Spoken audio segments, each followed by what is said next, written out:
ফাঁসি দিয়ক মাস্টাৰক। ঢেকিয়াজুলিৰ চিৰাজুলিত new horizon স্কুলত সংঘটিত হৈছে এক চাঞ্চল্যকৰ ঘটনা। বিদ্যালয়খনৰ শিক্ষক উত্তম বক্সী মহন্তৰ প্ৰহাৰত আহত এজন ছাত্ৰ। ছাত্ৰজন তেজপুৰ মেডিকেল কলেজ হস্পিটেলত বৰ্তমান চিকিৎসাধীন হৈ আছে। বিদ্যালয়ত পাঠদানৰ সময়ত শিক্ষক উত্তম বক্সী মহন্তই অমন মাহাতো নামৰ ছাত্ৰজনক অমানসিকভাৱে প্ৰহাৰ কৰাৰ ফলতে মৃত্যু হোৱাৰ অভিযোগ উত্থাপিত হৈছে। এক সপ্তাহ পূৰ্বে শিক্ষক উত্তম বক্সী মহন্তই শাৰীৰিকভাৱে প্ৰহাৰ কৰিছিল সপ্তমমান শ্ৰেণীত অধ্যয়নৰত ছাত্ৰ অমন মাহাতোক। দুদিন পিছত ছাত্ৰগৰাকীৰ স্বাস্থ্যৰ অৱনতি দেখাত পৰিয়ালৰ লোকে TMCHত ভৰ্তি কৰাইছিল অমন মাহাতোক। ইয়াৰ পিছতে বৃহস্পতিবাৰে বিয়লি ছাত্ৰগৰাকীৰ মৃত্যু হয় চিকিৎসালয়খনতে। উক্ত ঘটনাক কেন্দ্ৰ কৰি অঞ্চলজুৰি তীব্ৰ প্ৰতিক্ৰিয়াৰ সৃষ্টি হৈছে।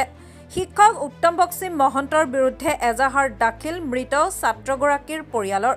অতি দৰিদ্ৰ পৰিয়ালৰ পিতৃ মাতৃৰ একমাত্ৰ সন্তান আছিল অমন মাহাতো। আজি ঢেকিয়াজুলিৰ চিৰাজুলিত বিভিন্ন দল সংগঠনৰ লগতে স্থানীয় ৰাইজে ঘটনাৰ উচিত তদন্তৰ দাবী উত্থাপন কৰি ঢেকিয়াজুলিৰ ৰাজচক্ৰ বিষয়াৰ হাতত এখন স্মাৰক পত্ৰ অৰ্পণ কৰে। জানিব পৰা মতে শিক্ষক উত্তম বক্সী মহন্ত বৰ্তমান আৰক্ষীৰ জিম্মাত আছে। পোষ্টমৰ্টেম তথা আৰক্ষীৰ তদন্তৰ পাছতহে প্ৰকৃত ঘটনা পোহৰলৈ আহিব।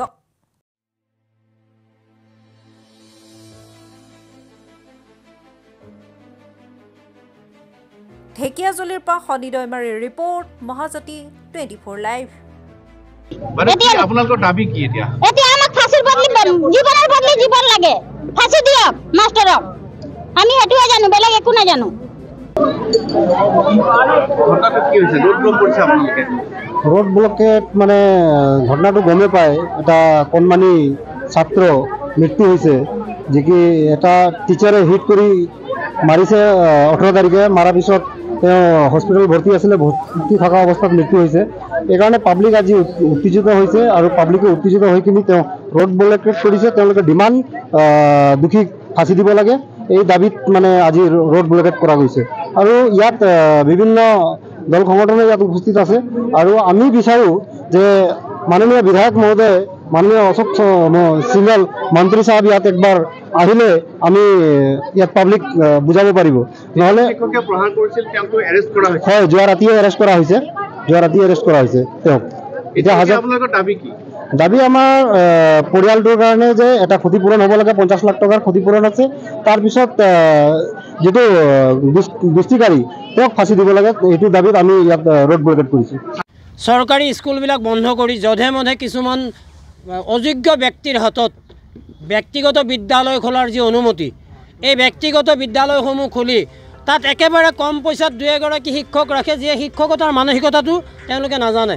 আৰু তাৰ বাবে এইবোৰ ঘটনা হৈছে। গতিকে চৰকাৰক অনুৰোধ জনাইছোঁ, আপোনালোকে চৰকাৰী বিদ্যালয়বিলাক বন্ধ কৰি ব্যক্তিগত বিদ্যালয়ৰ অনুমতি দিওঁতে অলপমান সজাগ হওক। অযোগ্য ব্যক্তিৰ হাতত ব্যক্তিগত বিদ্যালয় খোলাৰ অনুমতি দি পেলাই আজি এইসমূহ ঘটনা। গতিকে ভৱিষ্যতে এনেধৰণৰ নহওক আৰু অমন মাহাতোৰ পৰিয়ালে উচিত ক্ষতিপূৰণ পাওক, তাৰ দাবী জনাই পেলাই মই শোক প্ৰকাশ কৰিছোঁ।